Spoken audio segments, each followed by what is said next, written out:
Imagine the scene. You're starting your day in the heart of the UK, perhaps on your way to work or school, and there's a sense that something big is about to shift in the world of personal finance. It's a grey, drizzly morning in Westminster. The city feels heavy with anticipation, as if the weather itself knows that change is in the air. Inside number 11 Downing Street, Chancellor Rachel Reeves sits at her desk, surrounded by stacks of reports and proposals. She's reviewing plans that could fundamentally reshape how millions of us save and invest for our futures. The document in her hands is titled UKISA Reform for a New Era. It's more than just another government file, it's a blueprint for the future of our savings. This isn't just paperwork, it's a plan that could impact everyone, from teenagers saving their first $100 to young families building a safety net, to retirees relying on their hard-earned nest egg. No matter your age or stage of life, these changes could touch your wallet. The debate is heating up. Should we be nudged away from the comfort and security of cash savings and encouraged to take more risk by investing in the stock market?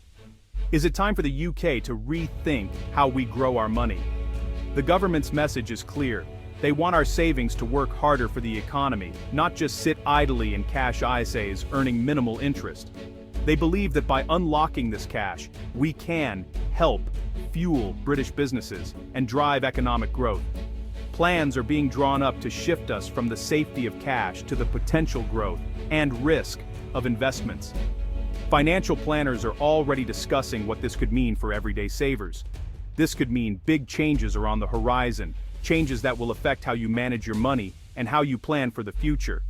For example, the current $20,000 annual ISA allowance might be split, forcing you to decide how much to allocate to cash versus investments. Or, we could see cash and stocks and shares ISAs merge into a single unified account, making it easier to move money between saving and investing, but also changing the rules you've come to rely on. The aim? To unlock billions of pounds currently sitting in cash ISAs and channel that money into British businesses, supporting jobs, innovation, and the wider economy. The hope is that this will benefit everyone in the long run, but with every big change comes uncertainty and risk. Will these reforms genuinely help us build wealth for the future, or could they push people into investments they don't fully understand, exposing them to losses they can't afford? The decisions being made right now will directly impact your financial options, your ability to save, and your confidence in planning for the years ahead. It's a pivotal moment for savers and investors across the UK. It's not a time to panic, but it is a time to be informed, to ask questions, and to make sure you understand how these changes could affect you and your loved ones. So, let's break down exactly what's on the table, what's being proposed, and most importantly, what it all means for you, your savings, and your future financial security. Stay tuned as we explore the details and help you navigate this new era for ISAs. Let's take a closer look at what's currently sitting on the Chancellor's desk, because some major changes are being discussed that could affect millions of savers and investors across the UK. So, let's get straight to the point and break down what's at stake. There are 3 significant proposals under consideration, each with the potential to reshape how we save and invest for the future. First, the government is thinking about capping how much you can put into a cash ISA each year. This means there could be a strict upper limit on the amount you're allowed to save tax-free in cash, which could impact those who rely on ISAs for secure savings. Second, there's talk of merging cash and stocks and shares ISAs into a single, unified account. Instead of juggling multiple accounts, you'd have one super ISA, where you could manage both your cash savings and investments together. Third, the introduction of a new British-only investment ISA is on the table. This would be a special account designed to encourage investment specifically in UK-listed companies, supporting the domestic economy.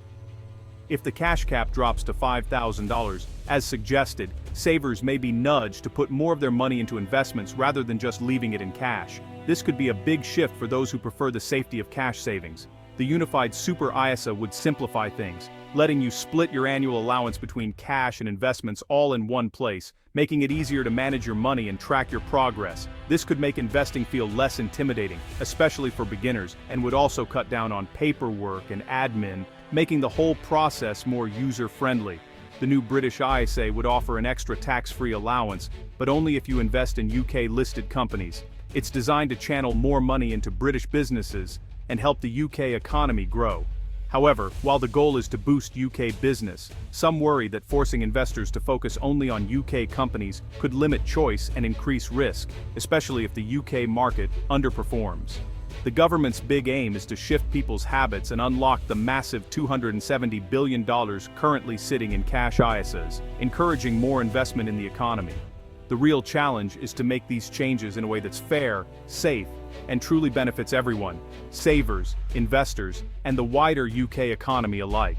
To understand these changes, look at the bigger picture. The UK economy needs a boost, and investment is key. Money in cash ISAs is sleeping. It's safe, but it doesn't fuel growth. The government wants to nudge us from saving to investing, making the stock market more appealing. By capping cash benefits, they hope to encourage more people to invest. This isn't about forcing anyone, but about shifting the national mindset. Other countries face the same challenge: how to promote investment without exposing people to too much risk. The UK's ISA system is generous, but it's been focused on simplicity, not growth. The reforms aim to make ISAs a tool for national economic strategy. The question, can they get the balance right? My first tip for the Chancellor: make investing simple. Merging cash and stocks and shares ISAs into a unified ISA is a smart move. Imagine one account with a cash zone and an investment zone. Move money between them with a tap. This lowers the barrier for first-time investors, letting them start small and build confidence. No more clunky transfers or paperwork, just instant flexibility. Simplicity drives action. The easier it is, the more likely people are to invest. The current system creates confusion and friction. A single flexible ISA would empower people to take their first step into investing. It adapts to your needs and confidence as you grow. This change could benefit millions. Why is a unified ISA so powerful? Imagine having all your savings and investments in one place, with no confusing paperwork or multiple accounts to juggle. A single unified ISA could transform the way you manage your money, making it easier than ever to build wealth over time. It removes friction and encourages better habits. Instead of hesitating or feeling overwhelmed by choices, you're empowered to take action. With everything under one roof, you're more likely to save and invest consistently, which is the real secret to growing your wealth. Right now, 12 million adults have a cash ISA, but only 4 million invest. That means millions are missing out on the potential for higher returns, simply because the process feels complicated or intimidating. A unified ISA makes the transition seamless. No more, should I open an investment account? Just, how much should I invest today? It removes the mental barriers, so you can focus on your goals, not the admin.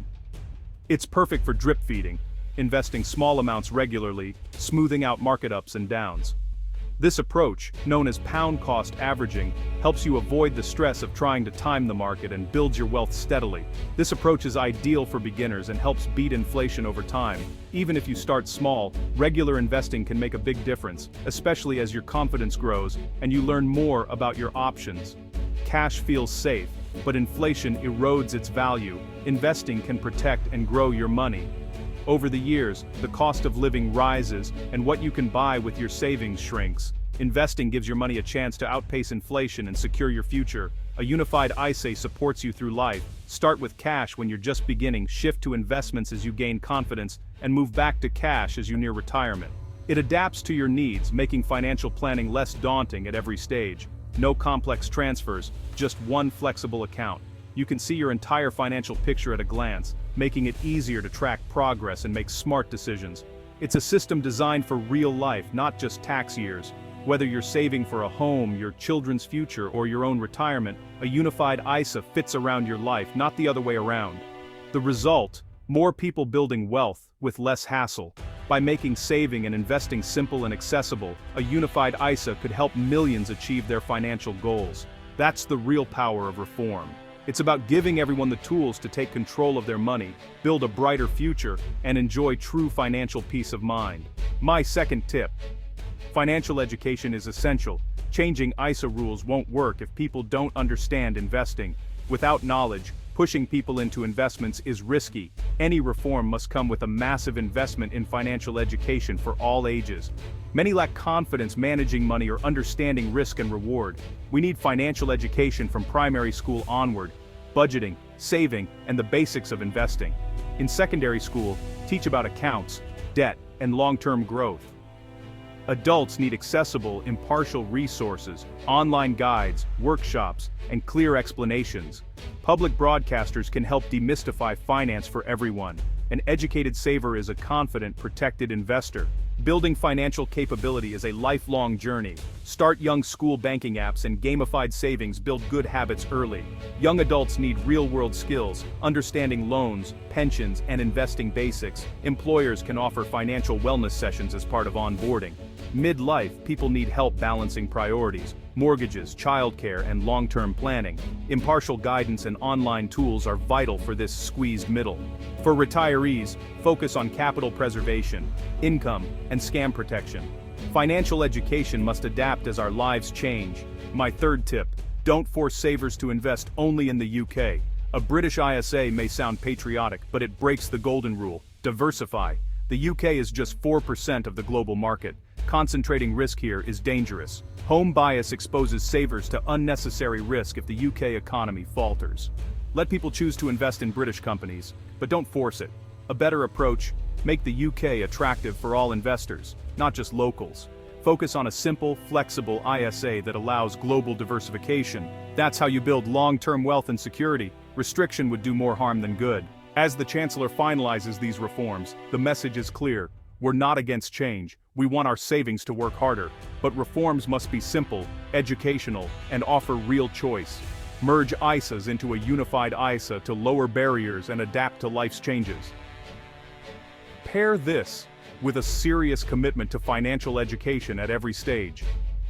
Trust people to make their own investment decisions. Don't force risky concentration.